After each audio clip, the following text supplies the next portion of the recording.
하나님 말씀 창세기 1장입니다. 창세기 1장 1절에서 끝절까지 말씀 교독합니다. 1절 말씀 제가 먼저 받들어 봉독드립니다. 태초에 하나님이 천지를 창조하시니라. 땅에 혼돈하고 공허함 흑암의 깊음이 있고 하나님의 신은 수면에 운행하시니라. 태초에 하나님이 천지를 창조하시니라. 문자로 표현되어지는 이 언어입니다. 성경 말씀 창세기 1장 1절 이 표현, 이 문자의 시작을 노아로 보면서 우리가 전 세계 인류에게 흩어져 있는 이 문자의 어떤 의미, 문자란 또 우리 개인에게 어떤 관계가 있느냐, 전 세계에 흩어져 있는 문자, 또 내가 쓰고 있는 문자, 내가 말하고 있는 말, 이 말하고 결국은 개인 한 사람이 지금 현재 어떤 관계가 있느냐, 이것을 바로 직접적으로 연결하는 것은 논리입니다. 논리성. 우리 인간에게 있는 누구나, 개인에게 누구나 가지고 있는 어떤 능력이죠. 논리성. 능력입니다. 논리적인 능력. 또 한편으로는 논리적인 능력만 있느냐, 비논리적인 내용도 우리가 얼마든지 이걸 표현할 수 있고 나타낼 수 있는 이런 능력이 우리 개인에게 다 있어요. 있는데 남자 쪽이 어느 성향이 두 개를 우리가 논리성, 비논리성 하면 모든 게 다 들어가는데, 남자 쪽은 논리성이 강한 쪽이고 여자 쪽은 비논리성이 강하다. 이 차이가 있는 거죠. 거의 모든 언어를 쓰는 모든 인간들이 다 이것이 적용이 되어진다. 그러면 이제 남자와 여자가 이 논리성과 비논리성을 각각 다르게 비율적으로 몇 프로 한 사람이 나타내는데, 어떤 사람은 남자지만 논리성을 많이 나타내는 논리성 쪽의 비율이 강한 한 개인의 남자가 있는가 하면, 또 어떤 여자에게는 논리성에 대한 그것이 비논리성이 훨씬 강한, 그러면서 존재가 되는 거예요. 존재. 그러니 이 존재들이 남자 여자 세월을 지나면서 부모, 형제, 자녀 이래가지고 계속해서 연대하면서 이게 나중에는 말이야, 여러 가지 비율이 각각 다르게 섞여서 나오는 거예요. 마치 남녀에 의해서 결혼되어갖고 자녀들이 나오면서 유전성 해가지고 나오는 어떤 멘델의 유전 법칙 해갖고 나오는 어떤 비율에 유사하게, 이게 유사한 게 꼭 그런 건 아니거든. 그런데 이게 자꾸 이 비율 자체가 혼성이 되네, 혼성이. 그러니까 지금 현재 전 인류 70억 인구를 보면은 어느 누가 한 사람이 논리성으로 하고 이 사람은 남자다, 이 사람은 여자다, 이것 자체를 분명하게 이걸 어떤 선을 못 끊는 거예요. 그렇게 혼성이 되어 있다. 그러나 분명한 거는 내가 남자다, 내가 여자다 할 때에 그 가정, 하나의 두 사람이 가정을 이루면서 그 가정의 단위가 왜 남자가 필요하고 왜 여자가 필요하냐. 중요한 요소는 바로 이 남자, 여자를 통해서 한 가정을 하나의 가정 단위로 묶어서 결국에는 자손과 더불어서 자손이 계속 인간 자체가 존재되어지는 것과 마찬가지로 또 하나 기능이 있는 거예요. 즉, 논리성과 비논리성으로 통해진 남녀, 한 인간이란 어떤 분명한 어떤 완벽한 논리성과 비논리성이 합쳐지는 이 구조에 대해서 이걸 가지고 나타내야 될 분명한 요소가 있다.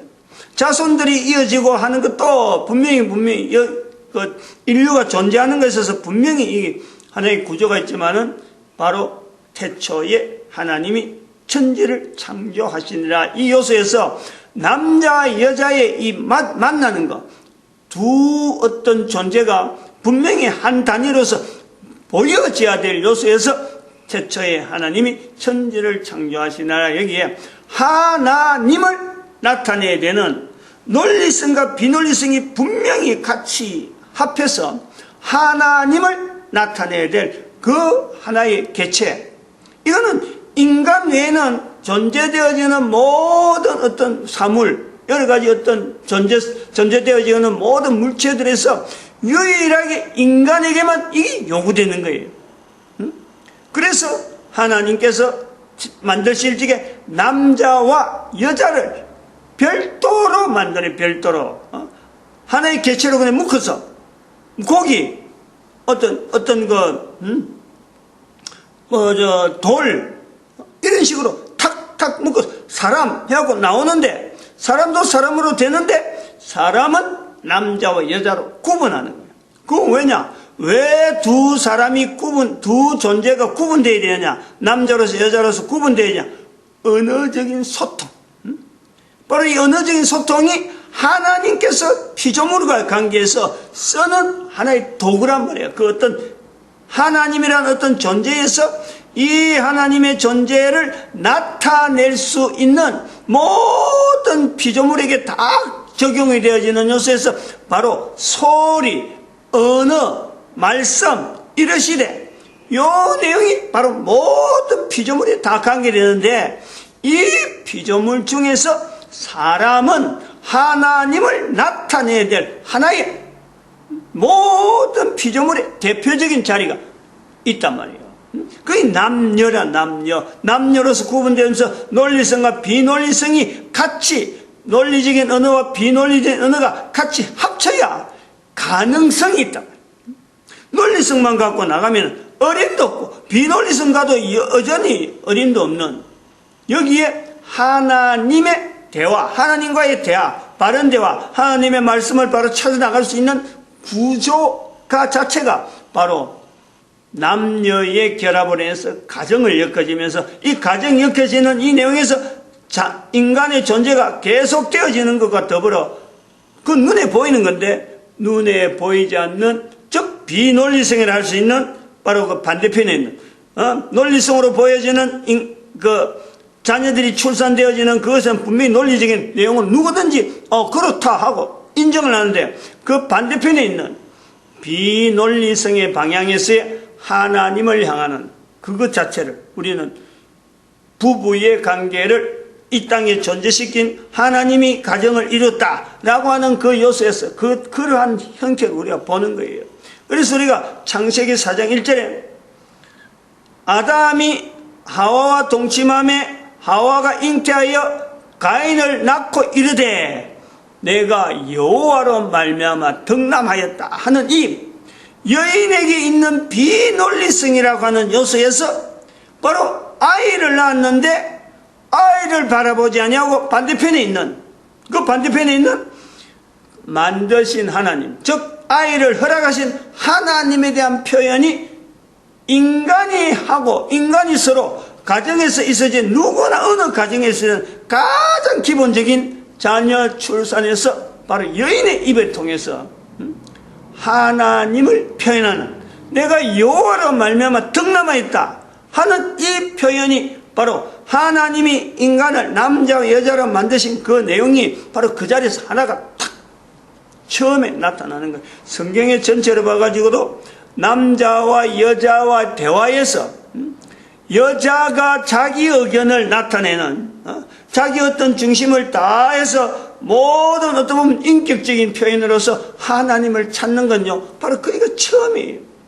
창세기 4장 1절은 바로 요 요소에서 성경 전체의 어떤 방향을 하나에 잡아주는 성경을 어떻게 바라보고 성경에서 나타내서 남자의 역할과 여자의 역할 남자는 앞에서 쭉 해오던 아담의 역할이 있었는데 그것 자체를 여자는 계속해서 숨어 있어갖고 아무런 어떤 기능이 없는 것처럼 3장에 있는 사건 자체를 그걸 여자들이 혜택하면 안 되는 거예요. 그보다도 4장 1절에 있는 그 내용 자체가 어떤 의미가 있는지 성경 전체에서 비논리성에 대한 어떤 하나의 분명한 대표적인 하나의 요소에서 여성이고 또 여성으로서 할 수 있는 말 자체가 처음으로 나오는데 그 말이 바로 여인으로서 여성적인 비논리성에는 오히려 자녀를 더 따라가는 거예요.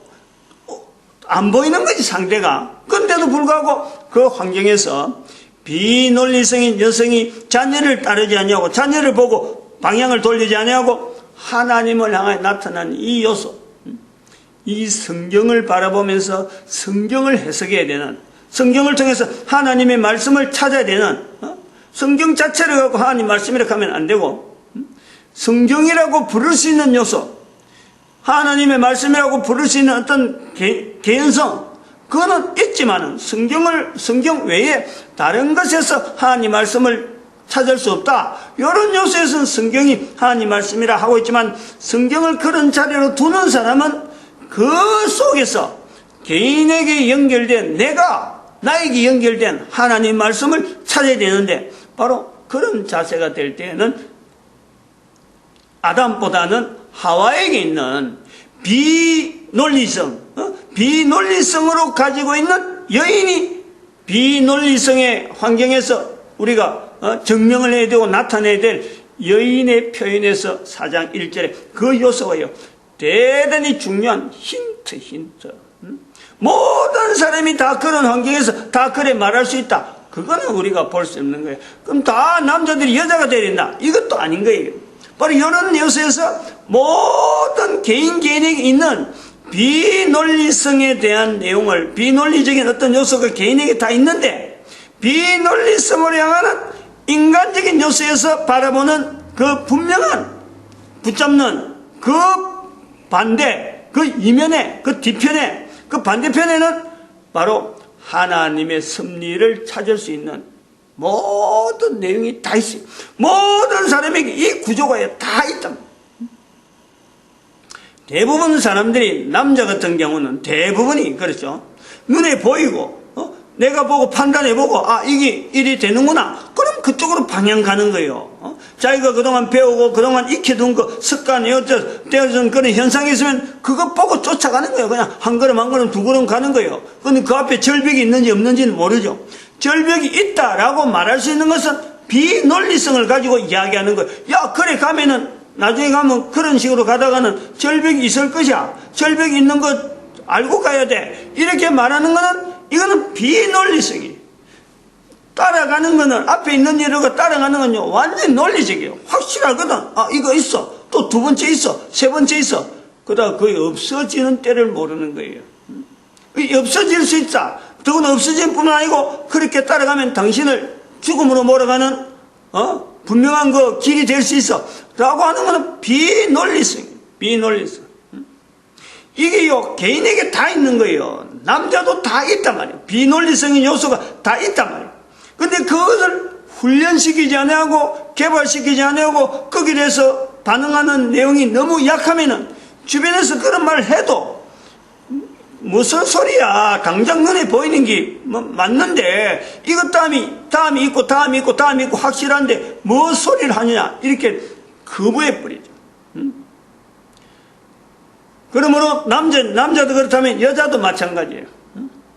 여자들에게도 비논리성이 항상 옳은 게 아니니까. 비논리성은 그 상황, 하나의 부분, 딱 그런 1도 없고 2도 없고 3이면 3, 거기에서만 집중적으로 되어지기 때문에 이걸 논리적으로 이 다음에 어떻게 되고 다음에 어떻게, 이건 아닌 거예요. 바로 한 장면 거기에만 딱 몰두해버리니까, 거기에 대한 감정, 거기에 대한 어떤 자기 어떤 느낌, 거기에 대한 치중, 그런 게 요소부터 예를 들어서 여자들이 그냥 가정살림, 가정에 대해 살림만 막 하고 다른 건 내 쳐다보고 안 하고 막 있는데, 실제로는 주변 상황이 전반적인 관계가 되어가지고 가정이라는 이 요소가 되는데 그냥 하나만 뭉치는 거예요. 그래서 요즘 같은 경우 지금 현재 사회가 막 이렇게 막 변화되면서 여자들로 하여금 직장으로 막 나오게 하는 이런 것도 어떻게 보면은 여자들이 가지고 있는 논리성에 대한 훈련, 여기 약한데 이 약한 것을 통해서 자꾸 주변 환경을 자꾸 익히게 되어지는, 거기서 머물면 안 되니까 여러 가지 환경을 통해서 여성들 하여금 사회를 참여하게 만들고 또 사회 여러 가지 돌아가는 것도 자꾸 익히게 되어지고 하는 이런 게 어떻게 보면 그런 환경이 지금 자꾸 주어진다 보는데, 이걸 자체를 사회가 바라보면서 그건 남녀 평등 이런 식으로 몰아가 버리면요, 결국 우리가 지금 여기 현재 개인이 당하고 있는 개인적인 여러 가지 문제, 이런 문제를 해결하는데 답이 없는 거예요. 바로 여인과 남녀라고 하는 이 요소는 철저하게 하나님의 창조하신 원리에 의한 언어가 다르고, 거기서 지향하는 직업 언어가 방향 자체가 다르고, 논리성과 비논리성이라고 하는 이 요소에서 항상 남자 여자는 여기서 내부적으로 자기가 갈등을 느낀다 느끼지 않다 보다 여기 결점이 있다, 결함이 있다, 요 요소도 깨닫지 못한 상태로서 자기가 익힌 대로 나아가는 거예요. 이거를 남자에게나 여자에게나, 남자에게는 비논리성에 대한 훈련, 여성에게는 논리적인 훈련을 공통적으로 할 수 있는 요소, 객관화시키고, 여성에게는 더욱더 사물을 객관화시키고, 남자에게는 비논리적인 요소를 자꾸 이렇게 습득하게 하는 거, 개인적으로 할 수 있는 장치가 바로 그게 성경이란 말이에요. 성경이 이런 요소에서 논리성을 하고 있는 문자로 기록됐지만은 그 내용의 처음부터가 인간들이 도무지 추정할 수 없는 비논리성으로부터 시작되는 표현이 난다. 그게 창세기 1장 1절이라는. 노아가 창세기 1장 1절부터 기록하는 건 아니지만, 또 이 내용으로 똑같은 문형으로 히브리어를 쓴 건 아니겠지만, 후대 사람들이 분명히 노아로부터 주어지는 문자의 추가, 안 그럼 어떤 그 문자의 발음 모양이 자꾸 바뀌어가면서 이걸 바꾸가는 중에 태초에 하나님이 천지를 창조했다라고 하는 이 내용이 어떻게 보면 서열 자체가 저 뒤에 있다가, 표현이 뒤에 있다가 이게 제일 앞에 갈 수도 있는 거예요. 그래 갈 수도 있었단 말이에요. 연대 속에서 성경이라는 형태가 형성되어 가는 과정에서. 그런데 오늘날 지금 우리 읽는 모든 인간들이 읽는 이 성경에 제일 먼저는 나타난 것이 창세기 1장 1절. 지금은 모든 인간들이 공유하는 거예요. 공동으로 인정하는 거예요. 문자가 이런 형태로 형성되고 히브리어로 형성되고 나서부터는 전 세계 사람들에게 알려지는 그럴 때에 창세기 1장 1절은 똑같이 모든 사람에게 태초에 하나님이 천지를 창조하셨다, 이 요소가 나타나는데, 이 내용은 다른 말로 하면, 또 다르게 하면은 모든 인간들이 성경을 통해서 개인이 가지고 있는 삶에 있어서 어떤 결함적인 요소, 논리성에 있는 인간, 남자, 비논리성으로 있는 여성, 이 두 요소들로 하여금 가정을 이루어가는데, 문제가 지금 엄청나게 많이 서로 복잡하게 일어나는 이 문제를 하나의 어떤 통으로, 문제 자체를 하나의 시각으로 볼 수 있는, 어떤 문제든지 성경의 통으로 보면은 문제가 단순하게 나타날 수 있는 이런 어떤 하나의 인간 삶의 윤택을 위해서 하나님께서 우리에게 허락하신 하나의 어떤 도구라고 보면 되는 거예요.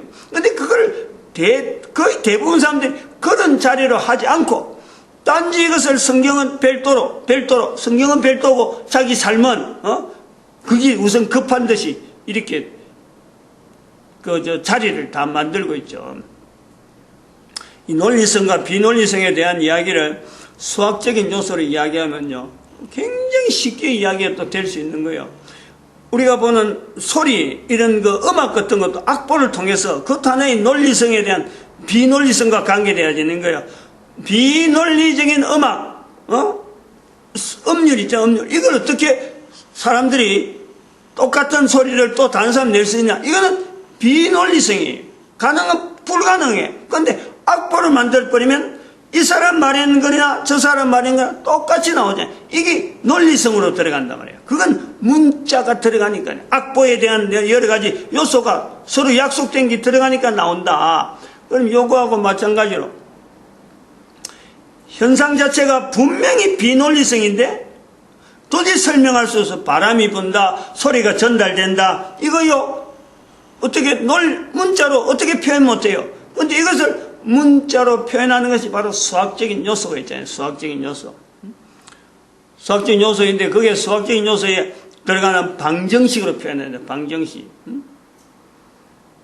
우선 간단한 거는 1차 방정식 있잖아요. 1차 방정식은 여인들도 여성들도 얼마든지 접근해요. 얼마든지 x 플러스 y 갈로가 있는데 이거는 초등학교에서도 하는 정도. 그런데 x 플러스 y 플러스 c 이렇게 x, y, c 이런 식으로 하는 거는요. 그 전부 다 1차거든. 1차 방정식은 비논리성의 사람도 할 수 있는 내용이란 말이에요. 근데 그 2차 방정식 들어가 버리면 꼬마 비논리성 사람 여자들은 손 놔버리죠. 거의 대부분 그 손 놨는 거예요. 3차 방정식 들어가면은 남자들조차도 손 놨죠. 거의 대부분 손 놨죠. 그 다음에 3차까지는 거의 대부분이 합니다. 3차 방정식까지는. 그 3차 방정식은 현재 보이는 내용, 현재적 논리성으로 되어질 수 있는 내용을 갖고는 3차 방정식으로 설명이 다 돼요. 근데 고차 방정식이라고 하는 그 내용으로 4차 이상 들어가 버리면 이게 전부 다 비논리적인 현상. 말로서는 표현 안 되는데 문자로 표현되어 줄 수 있는 4차 방정식, 4차 이상. 소위 말하면 1차는 선이잖아, 선. 2차는 면이란 말이에요, 면. 3차는 입방이래, 입방. 부피라, 부피.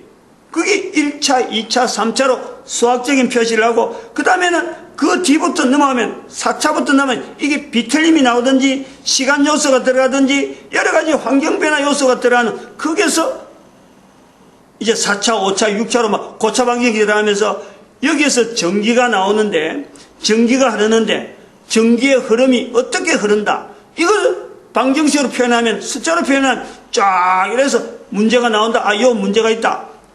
요거 바르다. 이렇게 표현하는 것이 비논리성을 가지고 지금 현재 논리적으로 설명하는 구조로서 수학이 있는 거예요.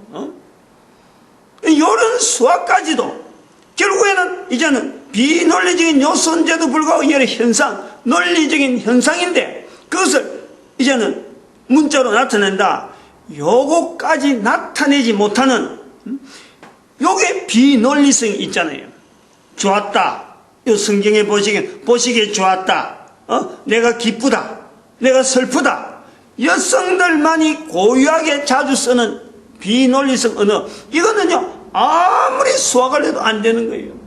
근데 그런 것처럼 인간에게 요소가 한계성이 있는 거예요. 개인의 논리성, 비논리성의 한계.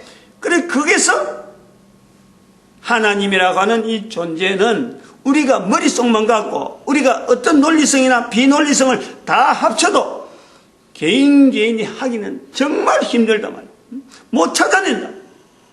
그래서 그걸 찾아낼 수 있는 것은 남자와 여자가 가지고 있는 각각의 위치에서 가지고 있는 그 어떤 결합, 그리고서 자손들이 형성되어질 때, 자기 자손이 형성될 때 그 반대편에 있는 비로소 하나님에 대한 요소를 개인 가정 단위로 찾을 수 있다. 이 내용이 성경이에요. 성경 전체로 가면은 남녀를 별도로 둘러하지 아니고 남녀를 하나로 하면서 그 가정이 계속 이어지면서 자녀 교육이 되면서 하나님을 바라볼 수 있는, 자녀 교육을 어떤 대상으로 하느냐, 하나님을 찾는 데에 집중할 수 있는 그런 내용이요. 성경의 구조가 있다. 이게서 우리 한 사람 한 사람이요 살아가는 어떤 창의성이 나오는 거예요. 개인의 창의성이 어디서 나오냐? 공부를 마해서 창의성이 아니라 바로 이런 구조로 남녀로 하나님을 향해서 지향하는 그 내용에서요, 자녀에서 이어지는 그 훈련이 바로 창의성으로 나온다. 그걸 우리가 찾아내야 돼요. 마치겠습니다. 기도드립니다. 할렐루야.